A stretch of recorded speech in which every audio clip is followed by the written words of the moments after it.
Lichen on rocks can look light green and powdery. This rock has a light green lichen face mask. I drew on the rock with light green powdery chalk.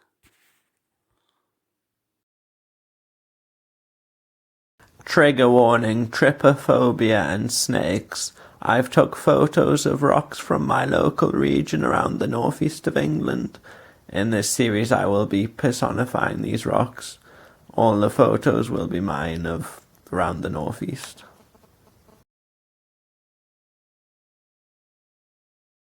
Can rocks breathe? When I was looking at rocks in puddles, there were really no bubbles in the puddles, except for around the rocks. This is like when you try breathing underwater and lots of bubbles appear. The rocks are having fun blowing bubbles, they're splishing, they're splashing, they're having the time of their lives.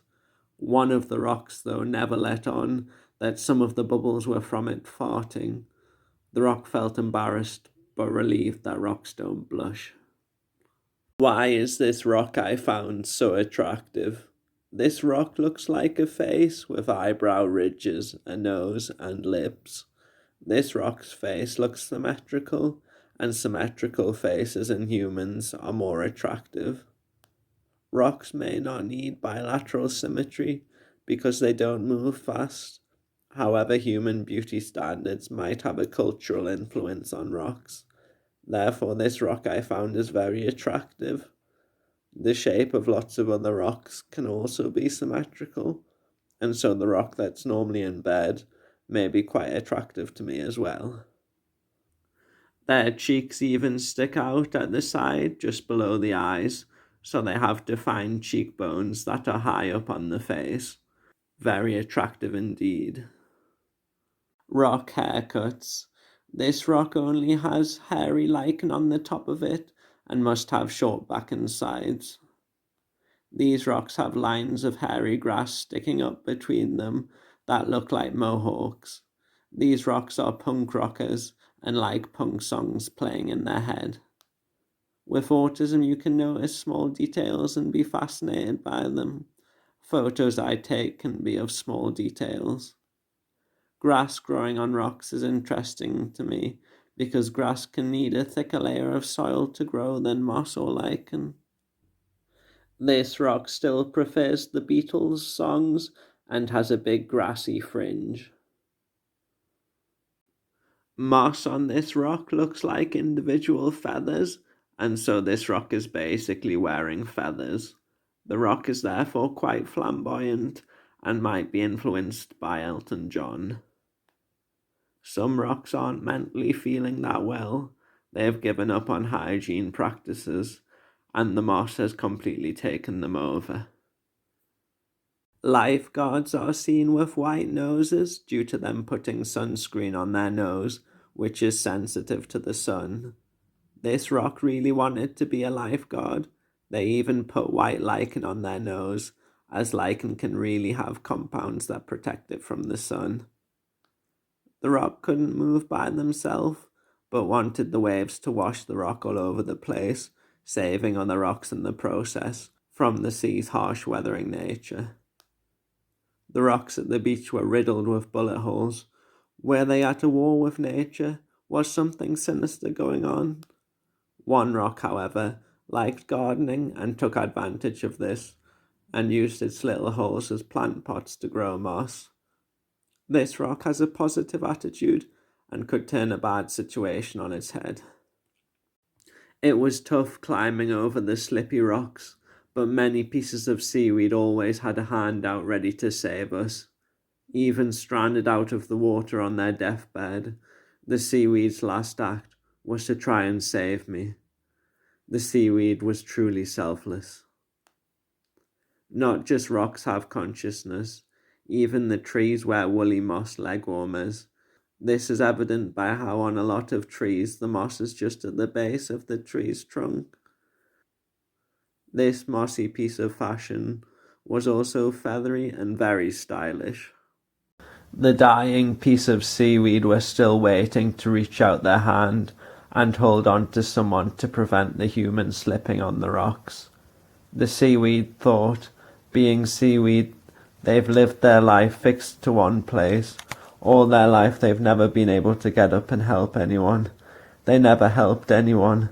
They thought before they died they just wanted to do something good and help one person. This was their dying wish. I held their hand. They had reached out and helped me. The seaweed could now die happy. Get some rest, I muttered gently to the seaweed. There was nothing else I could do. Moss and lichen growing on rocks weather the rocks, breaking the rocks down. Like sugary foods, rocks liked moss and lichen, but the moss and lichen would impact the rock's health. The flamboyant rock with a feathery moss coat was in love with their moss coat. The moss communicated to the rock that they would weather the rock, reducing the rock's lifespan, and that rocks normally loved other rocks, not moss. You're going against the norm, communicated the moss, and you'll die early. The rock replied with, I would rather spend one lifetime with you than spend all the ages of this world alone. You may be a feather moss, which are scientifically known as hypnales, but you've hypnotized me. I choose a mortal life for you. The dying seaweed was washed back out to sea. The seaweed was floating aimlessly, unattached to anything. Meanwhile, the lifeguard rock was washed out to sea. They were finally ready to save something. The lifeguard rock was washed around, allowing it to move. The waves washed the white-nosed rock onto the dying seaweed. The weight of this rock held the seaweed down, allowing it to reattach to the surface. The seaweed was saved, and the rock's dream of being a lifeguard was fulfilled. The rock's movement may have been dictated by the waves, and not the rock's own volition, but human actions are just dictated by their environment and genetics, and not necessarily free will. Are the rock's actions any less noble than humans?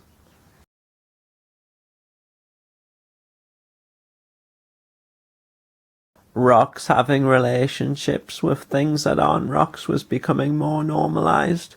However, when millipedes spent time with rock partners, they would still hide under the rocks, not wanting to be seen by anyone. The millipedes hid amongst these sandstone rocks from a local quarry.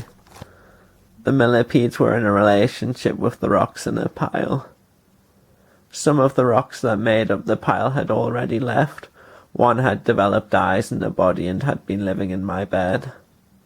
One day I turned over a rock and the millipede hastily scurried out, embarrassed and fearful of my judgment. Even recently birds would poo on rocks for supposedly loving the lichen growing on them just because there was a lot of lichen growing on them. In real life, I found the rocks with bubbles around them next to a bank where there's lots of snakes.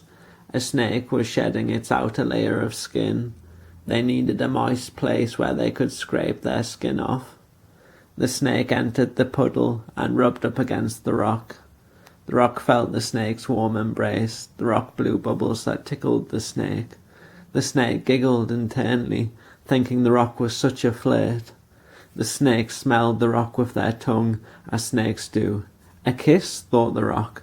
The snake turned and stared at the rock lovingly, and the rock gazed into the snake's eyes. Following this event, the rock and snake had many babies together, and the hybrid babies were made of the real mineral serpentinite, which has a texture like that of a snake's skin. Rocks can be formed from many fragments of other rocks that came before the rocks. Rocks therefore can have many parents.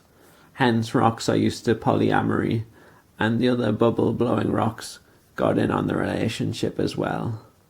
The snake told the other snakes about the fun they'd had in the polyamorous relationship, and soon the snakes were all flocking to join in the fun with the rocks.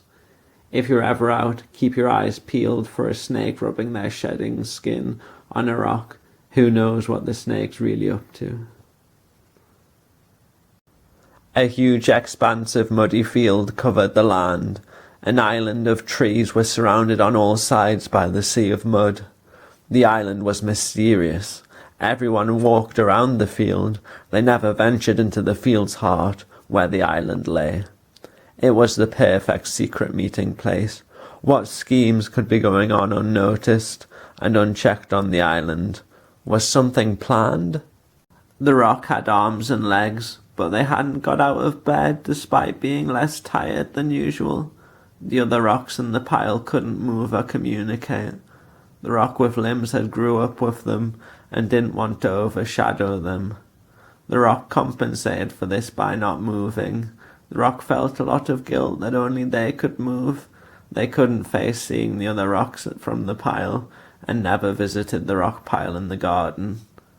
The trauma of rocks being broken up at the quarry still affected them. I told the limbed rock that the pile of rocks were happy in their relationship with the millipedes and that they were getting married. The limbed rock knew how important the wedding was and felt a newfound desire to rekindle their friendship. The rock still couldn't face seeing them and felt conflicted, pondering over the matter for hours. One rock was very cheeky and loved their bums sticking up in the air. Of course, being a rock, they had no control over it, but they always giggled internally when someone walked past. One rock loved that they looked like they had a hairy chest. They thought of themselves as the alpha rock of the group. Rock gender is more variable than humans, and this was a hyper-masculine rock indeed, especially as many rocks are somewhere in the middle of the gender spectrum. One day the very masculine rock and the flamboyant feathery rock would meet. The feathery rock thought they could add the manly rock to their relationship with the feather moss. The hairy-chested rock pretended not to be interested, but the feathery rock thought, who are they kidding? They're a bear. How did the masculine rock even get there? It must have been fate. Things were happening near the island in the mud. Grain by grain, the sand was beginning to blow away from the area in the howling wind. The sand must have knew something was coming and were trying to escape.